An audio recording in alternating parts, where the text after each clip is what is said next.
In a quiet little town, there was a rumor of a terrible monster that fed on people's fears. It was said that this monster had the power to assume the appearance of the victims he captured, becoming a perfect copy of them.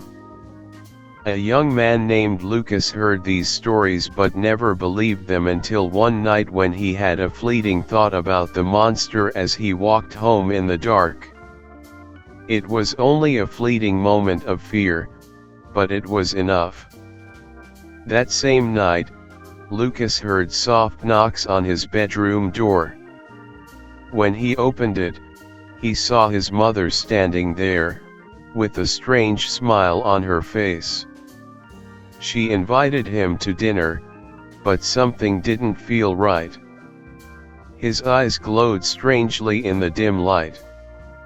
During dinner, her mother acted strangely, asking unusual questions and showing detailed knowledge about her deepest fears. Lucas began to notice small details out of place, like a scar his mother never had or a laugh that didn't match hers. As the night wore on, Luke's mother revealed her true form. In a few seconds the beast began to twitch, its bones grew, its skin stretched, its voice became more and more indecipherable. He had assumed her appearance to infiltrate Luke's life and feed on his fears. The monster laughed, showing a distorted face as it tried to stay in the form of Luke's mother that the beast had already assumed. Desperate, Lucas ran to escape, but the monster followed him, changing shape around every corner, taking on the faces of his friends, teachers, and even himself. No matter where he went, the monster was always there, staring with eyes empty of compassion. Finally, Lucas realized that he could not escape the monster of fears as long as he fed it with his own terror. He closed his eyes, facing his deepest fears with courage. When he opened them again, the monster was being covered by a dark mist, but before he went, the beast, with difficulty speaking and keeping the voice of all the people Luke knew, left one last warning: "You will still be afraid," disappearing completely into the mist.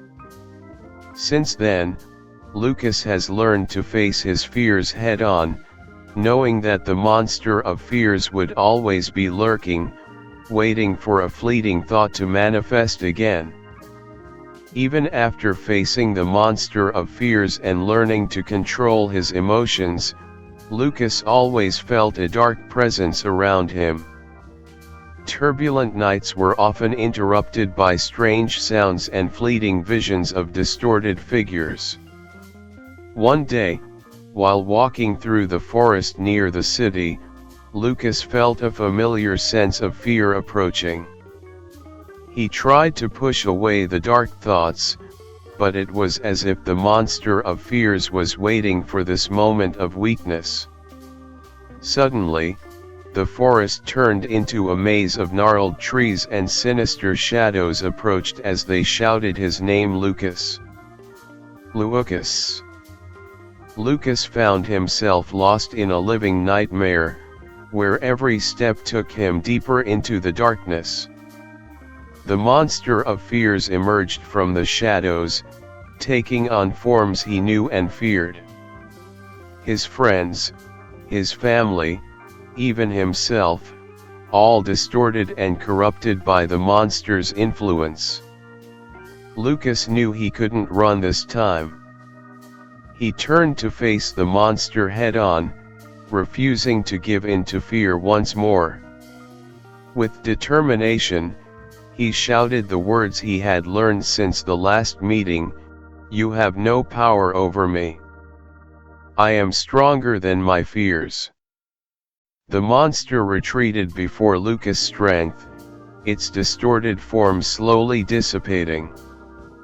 The forest returned to normal, and Lucas found himself at peace, knowing that true courage comes from facing his fears, not running from them.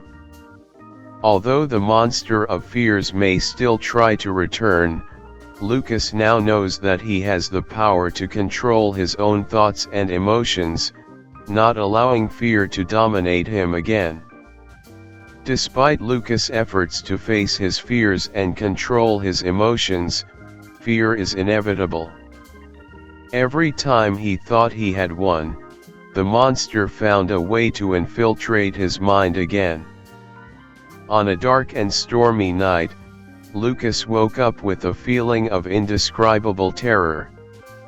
Whispers echoed in his ears, and shadows danced across the walls of his room. He knew the monster was back, stronger than ever.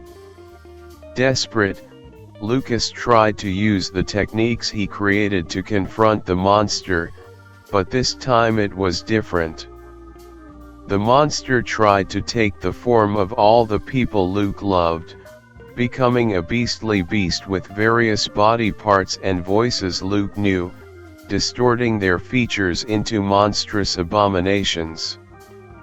With each step he took to escape, the monster surrounded him, its twisted victims pushing him closer to the abyss of terror. Lucas fought with all his might, but it was as if he was trapped in an endless nightmare. The moment the monster finally touched him, his form changed to that of Lucas, a perfect copy of the now scared young man. The monster smiled, savoring the victory, and with a whisper said, "Now you feel it," while the real Lucas disappeared into darkness forever. It is not clear what this monster looks like, or with whom, but what is known is that, never, under any circumstances, try to guess the shape of this beast.